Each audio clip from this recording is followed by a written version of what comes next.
Olá, eu sou o Victor Fontana, esse aqui é o meu canal, ele pode ser um pouco seu também. Para isso, se inscreva nesse canal, deixe o seu like, o seu comentário, ative também as notificações, assim você fica por dentro de tudo o que acontece por aqui. Também vá lá no meu Twitter, no meu Instagram, onde o diálogo com vocês acontece. E hoje é dia de rapidamente dar algumas dicas sobre oração, vida de oração, coisas, na verdade, que atrapalham a nossa disciplina da oração. Eu queria falar de 3 coisinhas que já me atrapalharam muito, de vez em quando voltam a atrapalhar a minha disciplina de oração. E de repente, se você tem tido dificuldade com a sua disciplina na sua vida de oração, talvez você esteja esbarrando numa dessas 3 coisinhas.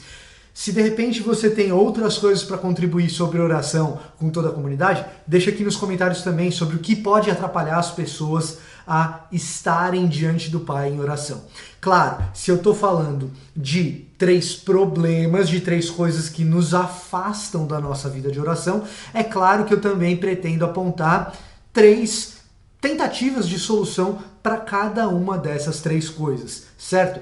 Então vamos à primeira coisa que atrapalha a gente na oração, mas não sem antes você dar uma passadinha aqui na descrição desse vídeo, onde você encontra o link para as minhas redes sociais, mas também um link para o meu curso sobre como preparar um estudo bíblico. Sim, um link para o meu curso sobre como preparar um estudo bíblico, feito com bastante carinho para você que está dando os primeiros passos na teologia, com os meus erros, os meus acertos. Se você gosta de estudos bíblicos que você vê aqui nesse canal, eu tenho um curso também para que você possa desenvolver isso na sua igreja, na sua escola bíblica dominical, na sua célula, no seu pequeno grupo, tá certo? Mas então, coisas que nos atrapalham na nossa vida, na nossa disciplina de oração. E a primeira coisa que nos atrapalha na nossa disciplina de oração é o pecado e talvez uma concepção equivocada a respeito de Deus na sua relação que Ele nutre conosco, né? Eu e você pecamos, e pecamos com uma frequência assustadora. Quanto mais espiritual eu me torno, ou quanto mais eu conheço o texto bíblico, quanto mais eu me conheço, mais eu percebo que eu peco com muita frequência, e mais eu percebo que momentos da minha vida que eu achava que estava tudo bem, na verdade eu estava em pecado e nem percebia. E muitas vezes o pecado, ele nos inibe na nossa ousadia diante de Deus e nos faz querer fugir da presença, querer fugir de Deus. E assim, é impossível fugir de Deus. Ele está em todos os lugares, ele sabe exatamente os pecados que você cometeu. Ele sabe, inclusive, aqueles pecados que você não sabe que cometeu. Então, é uma certa bobeira da nossa parte falar o seguinte, hoje eu estou em pecado, então vou deixar a oração para amanhã. Não, se acerte agora. Vá diante do Pai agora, peça perdão agora, porque Ele sabe do seu pecado. Ele sabe que você tem pecado, Ele sabe o que tem acontecido com você. Não há nada que nós possamos esconder dele. Portanto, assim, é uma certa besteira da gente. E, por um outro lado, uma certa arrogância. Porque a gente acha que em algum momento eu vou estar bem o suficiente, eu vou ter sido nobre e capaz o suficiente de estar sem pecado e agora está tudo bem, então eu vou e entro na presença de Deus em oração. Né?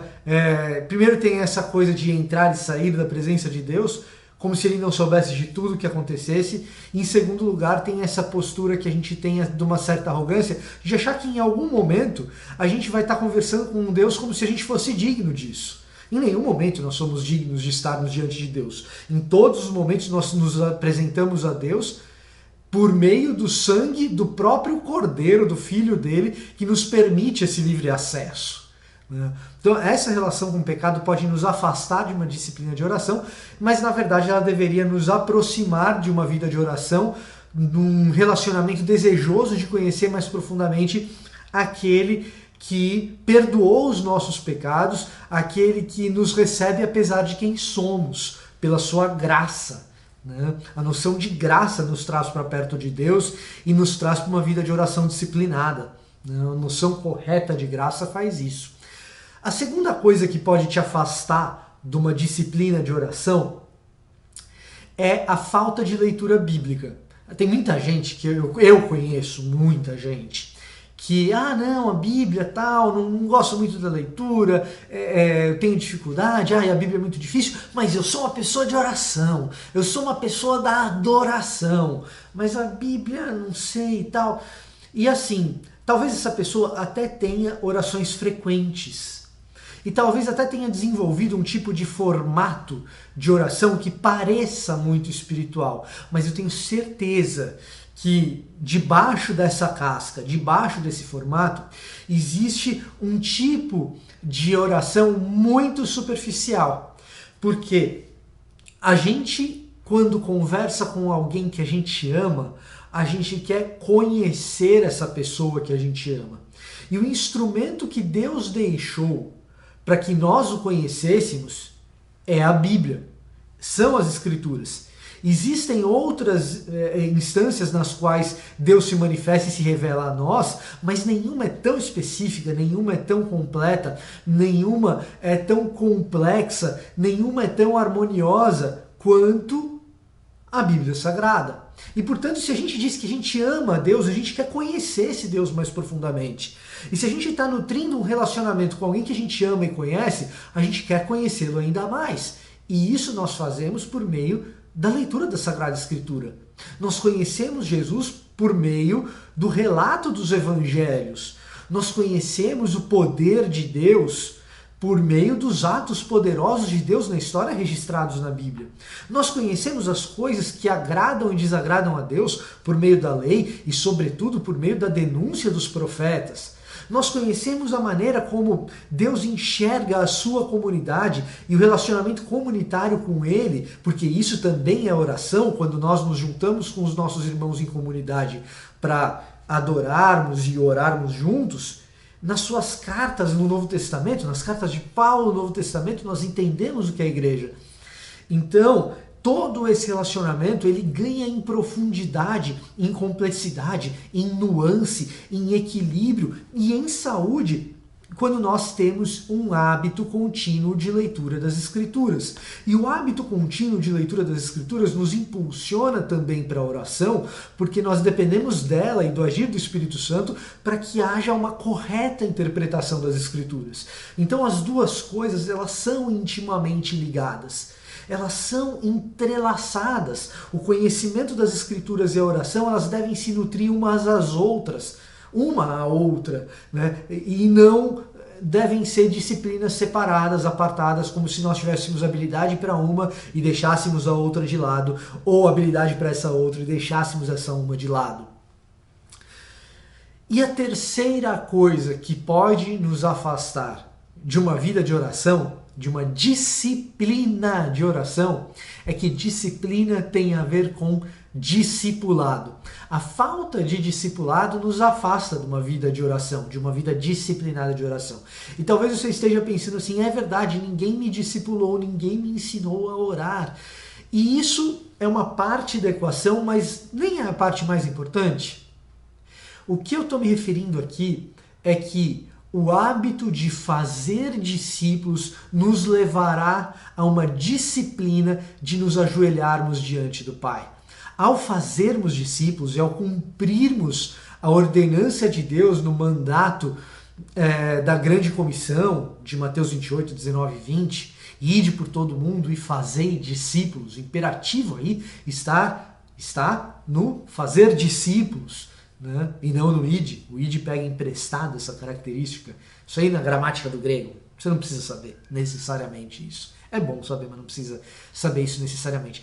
Mas ao fazermos discípulos, nós temos por quem orar. Nós conhecemos os problemas, os desafios, nós conhecemos as histórias de vida, nós conhecemos os dramas das pessoas a quem nós discipulamos, as pessoas a quem nós indicamos o caminho do Mestre Jesus Cristo, as pessoas com quem nós nos relacionamos e ensinamos o que é o Evangelho. Ao fazermos isso, necessariamente uma urgência da oração toma conta do nosso ser, porque nós queremos orar pelos nossos discípulos. Não apenas por eles e pelos dramas de vida deles, e pelo sucesso deles, e pelas vitórias deles, mas também por nós, para que Deus ilumine as nossas palavras, para que Ele fale por meio de nós e assim nós possamos guiar esses discípulos que nós temos feito a um caminho de maior proximidade e identidade com a vida de Cristo Jesus, né? No fundo, oração, ela é nutrida por essas características do próprio Evangelho. A graça, o conhecimento da verdade revelada em Cristo Jesus e o discipulado.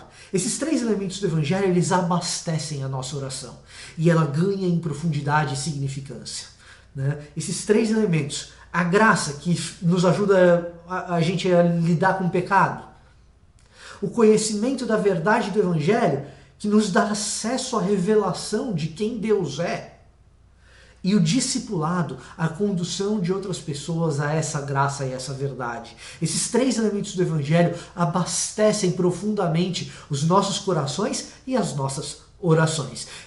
Espero que eu tenha ajudado você. Se você gostou desse vídeo, deixa o seu like e não se esqueça de deixar um comentário aqui embaixo sobre outros elementos que podem nos atrapalhar na nossa disciplina de oração e também ajudar a nossa disciplina de oração. Ao fazer isso, você também contribui para que outras pessoas, além do seu comentário, possam ter uma espiritualidade mais saudável e mais próxima de Jesus. E quem sabe até um primeiro passo para um caminho de um novo discipulado na vida dessas pessoas.